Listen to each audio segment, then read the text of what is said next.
किसी को शक पड़ जाता है हज़रत अमीर माविया पर, ओ खुदा के बंदे, हज़रत अमीर माविया रदी अल्लाह ताला अन्हु तो वो शख्सियत है। नबी पाक सल्लल्लाहु अलैहि वसल्लम ने इमाम हसन को अपने साथ मिंबर पे बिठा के फरमाया, ये मेरा पुत्र चौधरी है, ये सरदार है, ये सैयद है। हुजूर किस तरह? फरमाया जब मुसलमानों की दो जमातें लड़ेंगी तो ये सुलह कराएगा। तो वो हज़रत अमीर माविया की जमात जिसके साथ हज़रत इमाम हसन सुलह करे, तुझे क्यों नहीं कबूल? बिला वजह उलझते हो। बिला कहते जी वो यजीद के अब्बा जी थे। तो नूह अलैहिस्सलाम का बेटा भी तो काफिर था ना, तो काफिर का बाप होने का माना ये है कि आप इल्ज़ाम लगा देंगे? अजीब आप बात करते हैं। क़यामत में कोई किसी का बोझ, कुरान ने फैसला कर दिया है, कोई किसी का बोझ, यजीद अपने मामलात की जवाब देगा, उसके घर वाले उसकी बातों का जवाब। और जो ये कहते हैं ना कि उनके वालिद माअज़ल्लाह ठीक नहीं थे, वो ये भी लिखते हैं कि यजीद का पुत्र बड़ा ठीक था। यजीद के बेटा है जिसका नाम मुआविया बिन यजीद है। यजीद के बाद लोगों ने तख्त पे बिठाया, 40 दिन उसने हुकूमत की और लोगों से कहने लगा कि मैं इस कुर्सी के काबिल हूँ, ना मेरा बाप काबिल था। यजीद का पुत्र फरमाया, ना मैं इस काबिल हूँ, ना मेरा अब्बा काबिल था, मैं उस कुर्सी पे कैसे बैठूँ जिसके पायों में महबूब की औलाद का खून हो। तलाश कर लो कोई अपना अमीर, 40 दिन के अंदर बंदा तलाश कर लो, मैं इस काबिल नहीं। तुम ये तो लिखते हो उसके बेटे के बारे में, ये क्यों नहीं मानते कि हज़रत अमीर माविया के साथ इमाम हसन ने सुलह की? आप बात को समझें। और कुछ इतने बेवकूफ़ हैं, इतने नादान हैं, उनको कोई और बात नहीं मिलती तो कहते हैं इमाम हुसैन को आना नहीं चाहिए था, हुकूमत बन गई थी, यजीद बैठ गया था, माअज़ल्लाह।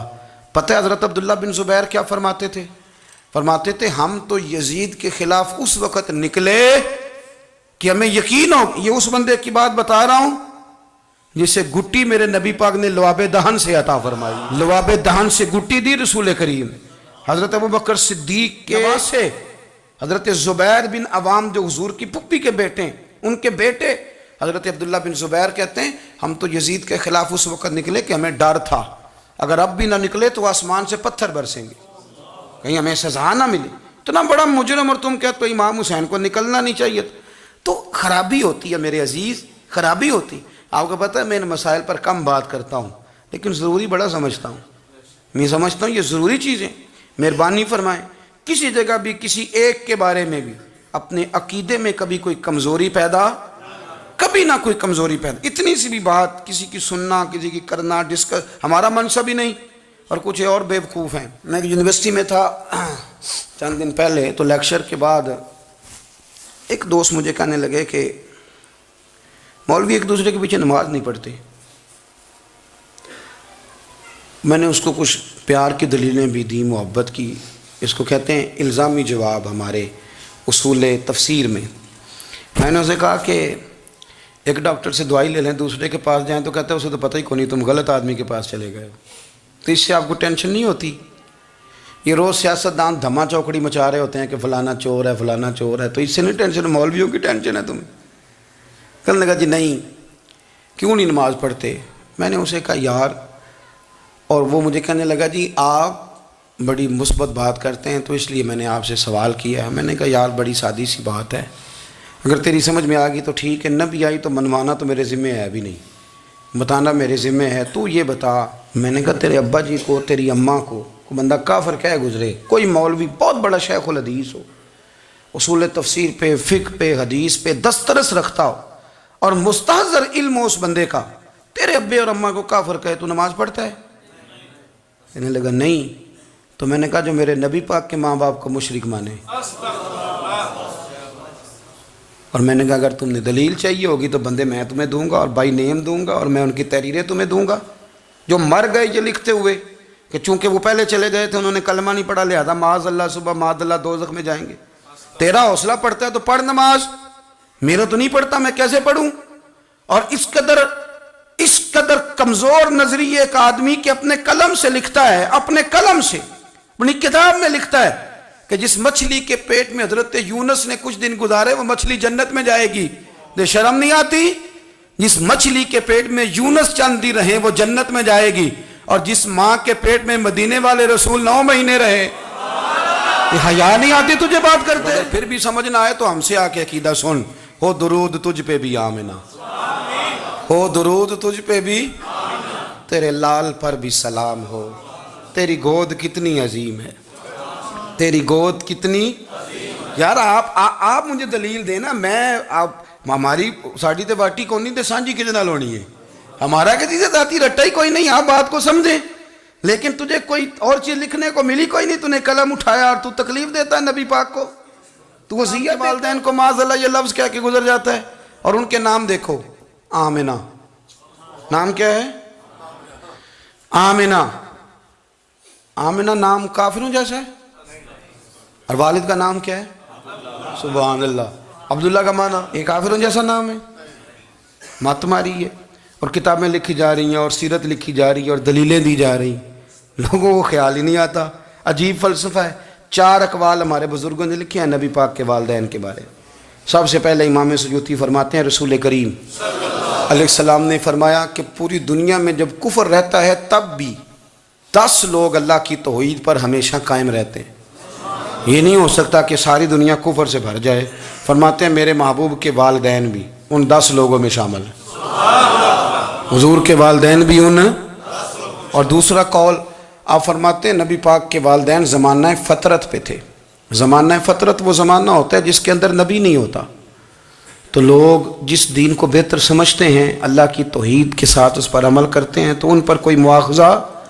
और तीसरी बात यह कि नबी पाक के वालिदैन हज़रत इब्राहीम की मिल्लत पर थे, हज़रत इब्राहीम के दीन पर थे। और हज़रत इब्राहीम का वो दीन है जिसको कुरान कहता है कि वही दीन इब्राहीमी दीन मोहम्मदी है सल्लल्लाहु अलैहि वसल्लम, वही दीन मोहम्मदी है। और चौथी बात जिसको अल्लामा ज़हबी ने लिखा, अल्लामा खिफाजी ने लिखा, काज़ी एजाज ने लिखा, मुहद्दिसीन ने लिखा, हदीस की रावी सैयदा आयशा सिद्दीक़ा रदी अल्लाह ताला अन्हा कहती हैं रात को मैं उठी तो मैंने नबी पाक सल्लल्लाहु अलैहि वसल्लम को रोते हुए देखा। या रसूलल्लाह क्या हुआ? फरमाया मैंने रब करीम की बारगाह में अर्ज़ की थी, या अल्लाह मेरे माँ बाप को ज़िंदा कर दे ताकि वो मेरा कलमा पढ़ लें। हैं तो वो पहले भी दीन फितरत पर उन्हें कुंतुम खैरा उम्मतिन का एजाज़ भी नसीब हो जाए। तो हमारे यहाँ ज़्यादातर लोग बात इसलिए सीखते हैं कि मैं कोई कहीं से मसला सीखूँगा फिर जाके अपनी मस्जिद के इमाम को तंग करूँगा कि वहाँ तो मैं ये सुन के आया हूँ तो यहाँ ये काम क्यों नहीं होता। मैं कोई बात सीखूँगा तो फिर मैं उससे बहस का दरवाज़ा खोलूँगा।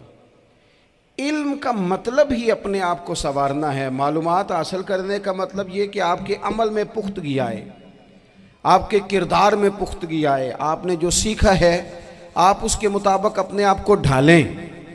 मुस्लिम शरीफ में मौजूद है नबी पाक सल्लल्लाहु अलैहि वसल्लम ने दुआ मांगी है, ए अल्लाह मैं उस इल्म से तेरी पनाह मांगता हूँ जो इल्म तो हो पर नफ़े वाला ना हो। जिस बंदे के इल्म ने उसे नफ़ा नहीं दिया, वो कुछ सीख नहीं सका उससे, तो उसका इल्म किसी को क्या नफ़ा देगा। जब खुद से उसने, और सूफिया किराम तो फरमाते हैं कि जो लोग बड़ी मालूमात हासिल कर लें, बड़ी बातें सीख लें, पंचायत में किसी को बोलने ना दें, घर में किसी को बोलने ना दें।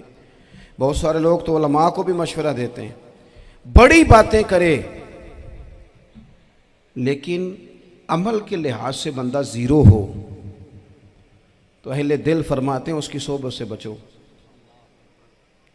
उसे बड़ा पता है, बड़ी बातें आती हैं, बड़ी बातें आती हैं, बड़ी बातें करता है, लेकिन गुफ्तगू की हद तक तो बहुत बड़ा है, अमल के मामले में सिफर है। बहुत सारे लोग मस्जिद के उजरे में मीटिंग हो रही होती है और वो लंबी लंबी दलीलें और मशवरे दे रहे होते हैं, नमाज का टाइम आ जाए तो उठ के चले जाते हैं, कहते हैं मैं अपने महल्ले दी मसीतें पढ़नी है। कईयों को काम याद आ जाता है। फरमाया कि शख्स के पास मालूमात बड़ी हों लेकिन अमल के मामले में बंदा ज़ीरो हो तो उससे बचना क्यों? इसलिए कि अगर पढ़ा लिखा आदमी बेअमल हो ना तो वो अपनी बेअमली पर भी दलीलें पेश करता है। वो कहता है मैं ये काम नहीं करता तो ये मेरे पास दलील है। वो तो बेअमली को भी मुज़य्यन कर देगा माज़अल्लाह। तो दीनी तालीम एक तो हासिल इसलिए करें कि हमने अपने आप को संवारना है, और दूसरा इल्म का शौक़ तबीयत में हो। देखे ना, अल्लाह के हबीब सल्लल्लाहु अलैहि वसल्लम ने फरमाया है कि जो इल्म के रास्ते पे चल पड़ा वो जन्नत के रास्ते पे चल पड़ा है।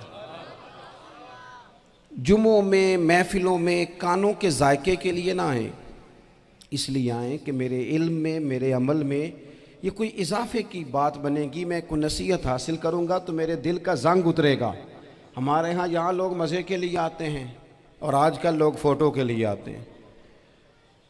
इन दो कामों से निकल कर खालिस इस्लाह की नीयत से इल्म का शौक़, हमारे यहाँ तेज़ी से एक हरकत की गई, उलमा का वक़ार ख़राब किया गया और लोगों को दीनी उलूम से दूर किया गया। और इसमें बाज़ बेचारे वाइज़ीन और खुतबा ने भी किरदार अदा किया, जब जाली पीर की तारीफ़ें खोल के की और उसे पता नहीं कहाँ तक। ये स्टेज होते हैं ना, इनमें कोई बंदा अच्छा लगे भी तो उसके लिए दुआ करनी चाहिए, तारीफ़ें नहीं करनी चाहिए। तारीफ़ें उसका कोई फ़ायदा नहीं है, उसको, उस बंदे को तो दुआ का फ़ायदा है। अगर आपको अच्छा लग रहा है तो उसे दुआ दें, उससे ज़्यादा कुछ नहीं करें। और हमारे यहाँ जनाब वो नकीबे महफिल बेचारे की शामत आ जाती है अगर तारीफ़ें थोड़ी करे तो, कहते हैं इन्हों तो ना ही नहीं लेना होता। वो भाई इसके नाम लेने से आपका कद ऊंचा होता है। तो इल्म और आलिम, इन दोनों चीज़ों से कौम को दूर किया गया। दीनी तालीमात का फुकदान है। जो मैट्रिक तक लोग 60-70 किताबें पढ़ जाते हैं उन्हें भी कुरान पाक ठीक से नहीं पढ़ना आता, दूर किया गया। आप मुझे बताइए, चलें एक मस्जिद ही आप देख लें, उस मस्जिद के अंदर अगर एक तरफ एक आलिम दीन मिशकात शरीफ खोल के बैठे हों, हदीस पाक का दर्स हो रहा है, या बाहर शरीयत खोल के बैठे हैं, फ़िकी मसाइल बयान किए, और उसी मस्जिद में एक बाबा जी जुब्बा पहन के तगड़ा सा बड़ी सी पगड़ी बांध के और 500 दाने वाली तस्बीह लेके बैठे हैं। अब एक बंदा अंदर आता है तो वो किधर जाएगा, आलिम की तरफ के बाबा जी की तरफ? वो क्यों जा रहा है भला बाबा जी की तरफ?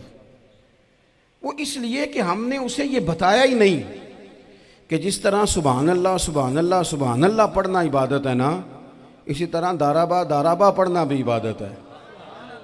उसे हमने बताया नहीं कि जब तक इल्म के रास्ते में रहना भी इबादत है, जब तक उसे ये समझ नहीं ना आएगी कि जिस तरह वज़ाइफ की किताब पढ़ना इबादत है, इसी तरह मिशकात शरीफ पढ़ना भी इबादत है, हदीस बुखारी का दर्स लेना भी इबादत है, मुस्लिम शरीफ की अहादीस पर अपने असातिज़ा से बैठकर दुरूस पाना भी इबादत। जब तक ये पूरा मिजाज देखे ना, नबी पाक सल्लल्लाहु अलैहि वसल्लम ने फरमाया रात की एक घड़ी भर दीन सीख लेना सारी रात नफल पढ़ने से बेहतर है। अब हमें समझना चाहिए कि किताब पढ़ के भी बंदा रब रसूल तक पहुंच सकता है। किताब व सुन्नत रास्ता आसान करते हैं, लेकिन हमारे यहाँ क्या मिजाज दिया गया है, बाबा जी के पास चलो, ज़रूर जाएं बाबा जी अगर नेक हैं तो मना कोई नहीं कर रहा, लेकिन जो सोच हमें हुजूर ने दी है हमने उसी की सोच के मुताबिक अपने मामलात को तरतीब देना है ना। अब एक बात मैंने आपसे पूछी और आपने कहा कौम सारी बाबा जी की तरफ जाएगी। हदीस पाक किस तरह है, अल्लाह के महबूब मस्जिद शरीफ में तशरीफ़ लाए, दोनों जानिब लोगों के हलके बने हुए हैं, लोग बैठे हुए हैं, एक हलके में लोग अल्लाह की याद कर रहे हैं, जिक्र हो रहा है, एक हलके में बैठ के एक आलिम किताब व सुन्नत का दर्स दे रहे हैं, एक सिहाबी और बाकी सुन रहे हैं। ख़ास तवज्जो करें नौजवान मेरी बात पर, रसूल करीम सल्लल्लाहु अलैहि वसल्लम दोनों के बीच खड़े हो गए और करीम ने फरमाया दोनों महफिलें खैर की हैं, दोनों ही हलके खैर के हैं। और फिर हुजूर फरमाने लगे मुझे चूँकि रब ने उस्ताद बना के भेजा है, मैं चूँकि मुअल्लिम बन के आया हूँ, यतलु अलैकुम आयातिना व युज़क्कीकुम, मैं चूँकि किताब व सुन्नत की तालीम के लिए आया हूँ। ये लफ्ज़ कहते कहते हुजूर उस जमात में बैठ गए जो दीन पढ़ और पढ़ा रही थी। हुजूर वहाँ बैठे जहाँ बात दीन की हो रही, जहाँ लोगों को अल्लाह रसूल की बात बताई जा रही। तो जुमे में वक्त पे आएँ, अपनी दीनी मालूमात मजबूत करें और अपने लिए मजबूत करें। मैं आपको बड़े दर्द से ये बात अर्ज़ करता हूँ, अगर दिन में 100 लोग मसला पूछते हैं ना शरीयत का, तो उनमें 95 लोग वो होते हैं जो तलाक का मसला पूछते हैं। वालिद साहब ने, बेटी के वालिद साहब ने 2 महीने पहले ऑर्डर दिया होता है फर्नीचर का। बेटे की शादी हो तो महीना पहले शेरवानी वाले को भी कहना पड़ता है, गाड़ियां बुक करानी पड़ती हैं, मैरिज हॉल बुक, ये सारे लवाजमात हम करते हैं। सारा कुछ किया, गाड़ी से घर बसना है, मैरिज हॉल से बसना है, फर्नीचर से बसना है, हमने सारा कुछ उनको बताया। लेकिन काश 2 घंटे बच्ची किसी मुअल्लिमा के पास जाती, बच्चा किसी उस्ताद के पास जाता, निकाह तलाक के मसले भी सीखते। मैं दावे से कहता हूं, अगर हमें पता चल जाए कि 3 तलाकें इकट्ठी नहीं देनी चाहिए, क्योंकि दे दें तो हो जाती हैं, अगर हमें समझ आ जाए कि नहीं देनी चाहिए, ये मसला बयान हो, और ये वाले मसले हम महफिलों में भी नहीं बयान कर सकते, इसलिए कि लोग कहेंगे मसला तो वो बयान करेंगे, इस पे नारे लगेंगे, आप कौम को ये क्या बता रहे हैं, ये तो छोटा आलिम बताता है माज़अल्लाह इस तरह की बातें, तो बड़ी बड़ी कोई नुक्ते की बात बताएं। और इस तरह हमारे यहाँ वो 1 घंटा पहले नहीं कहते तगड़े हो जो मैं जुमला देने लगा, वो पता नहीं जुमला आ रहा है कि एटम बम आ रहा है, तैयार हो जाओ, जो मेरा जुमला ज़ाया ना करना, इधर भाग के चला गया उधर भाग के आ जाओ, अल्लाह जाने। वो जिस तरह कभी लगता है ना पटारी से, अल्लाह जाने क्या निकलेगा, मैं जुमला देने लगा हूँ। तो मैं कहता हूँ तू आराम से बैठ के भी जुमला दे दे, तेरे जुमले से क्या निकलेगा। और तू जुमला ना दे, हमें कोई आयत दे, तू जुमला छोड़ हमें कोई हदीस पाक सुना। यानी हर नकीब, हर खतीब, हर नात खा उठ के कहता है सारा कुरान ही हुजूर की तारीफ है।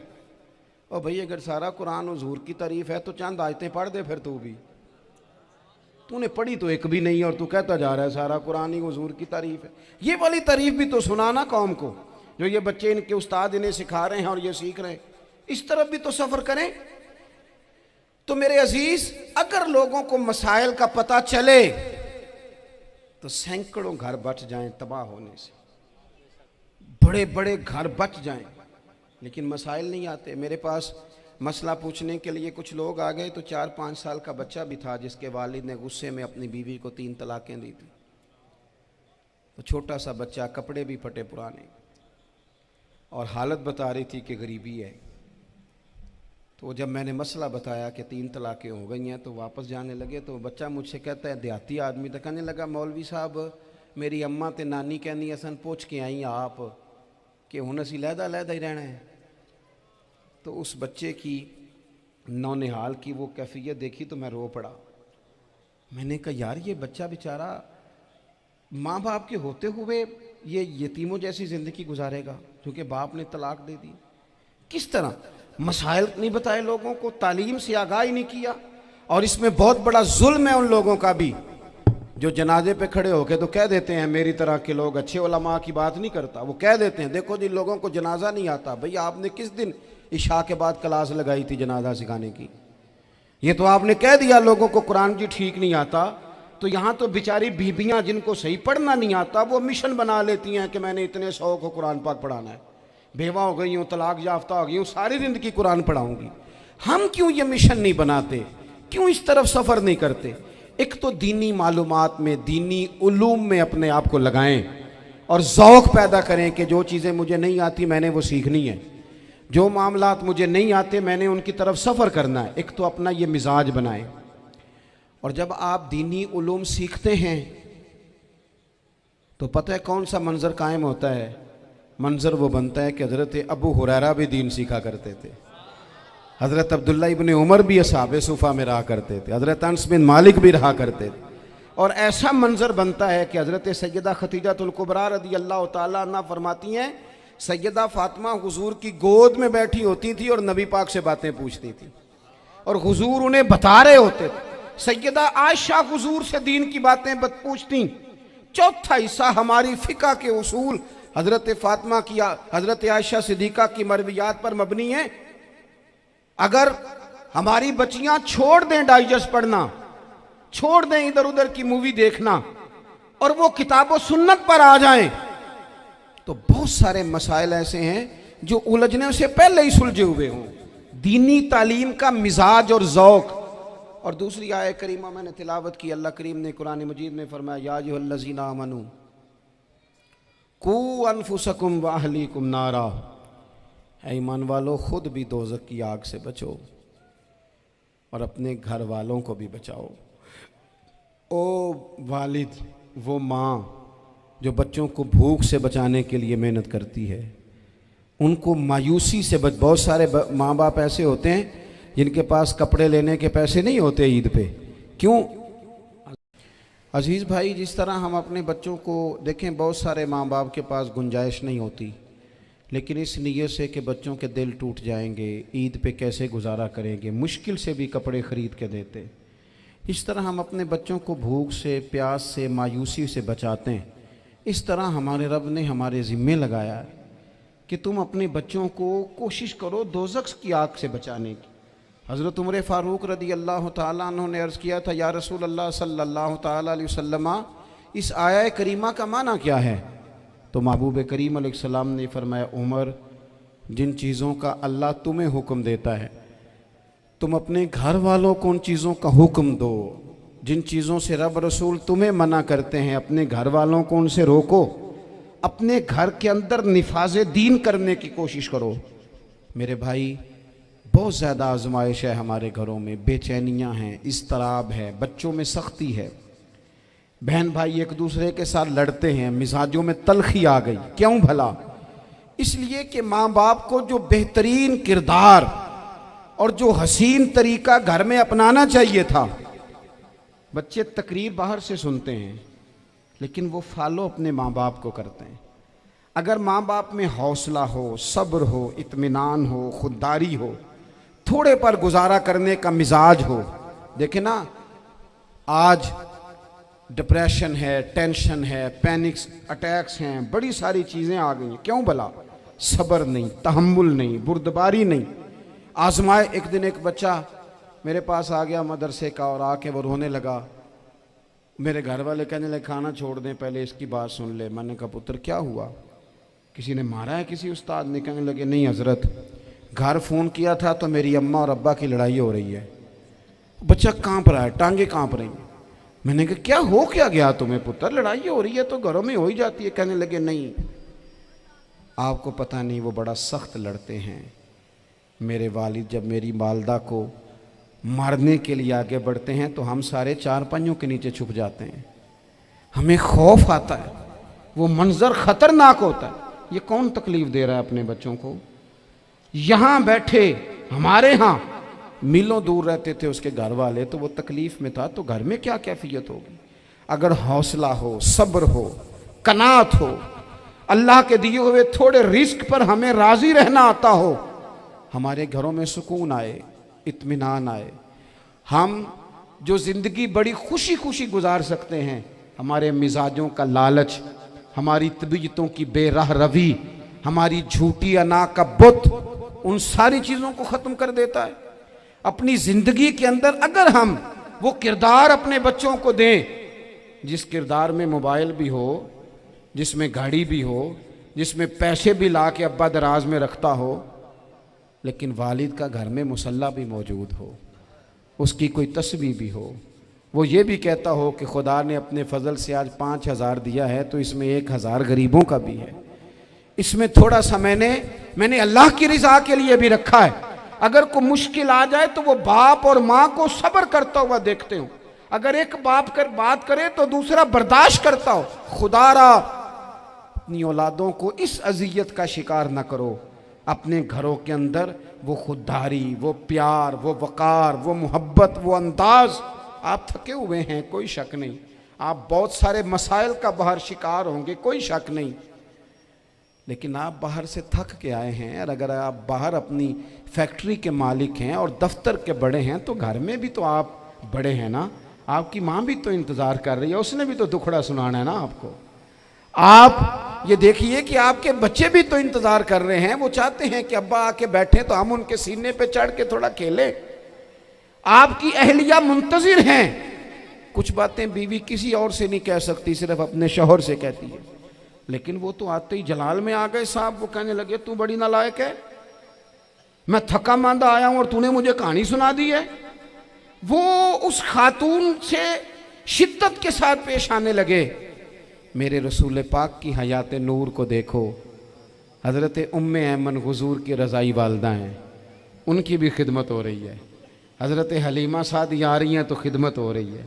हज़रत अब्बास हुज़ूर के चचा हैं तो करीम फरमाते हैं मेरे चचा हैं बाप की जगह पे। हुज़ूर दोस्त अहबाब सहाबा ग़ुलामों सब के साथ प्यार कर रहे हैं। 9 अज़वाज मुतहरात हैं घर के अंदर। और कैफियत ये है कि हुज़ूर सिर्फ उनकी ज़रूरतों का ही ख्याल नहीं करते, ख्वाहिशात का ही ख्याल नहीं करते, बल्कि मेरे करीम का तरीका ये है कि कोई बंदा आज बोल क्या रहा है, वो कहाँ खड़ा है, आज उसके जुमले किस तरह के हैं। उसका लहजा किस तरह का हो गया है और उसे ठीक कैसे करना है। महबूब इसका ख्याल फरमाते, तवज्जो करते। मैं कहता हूं कि हम सबको शौक आया है आराम करने का। मैं सुबह 11 बजे से पहले अपने घर से निकल आया था और ये वक्त आ गया है और रात को खुदा जाने किस वक्त घर पहुंचना है। कई दफ़ा कैफियत ये होती है कि गाड़ी से उतरते हैं तो फिर दिल करता है कि कोई उठा के चलाए ना कभी। इसके बावजूद बहुत सारे लोग नाराज़ रहते हैं कि हमसे मिल के नहीं गए, फ़ोटो नहीं खिंचवा के गए, फलानी जगह चाय नहीं पी के गए। ये तसलसल है। लेकिन मैं जितना मर्जी थका मांदा घर जाऊंगा ना, कभी ऐसा नहीं हुआ कि मैं घर जाऊं तो बड़ी टेंशन में जाऊं। मेरी घर वाली एक दिन मुझसे कहने लगी, आपने कभी नहीं कहा कि मैं थका हुआ आया। बंदा थक भी तो जाता ही है ना, कभी कहाँ करे ना। मैंने उसे कहा पता क्यों नहीं कहता? इसलिए नहीं कहता कि मैं नहीं चाहता कि मेरे बच्चे ये कहें कि हमने दीन नहीं पढ़ना, हमारा बाप तो बड़ी मुश्किल में है।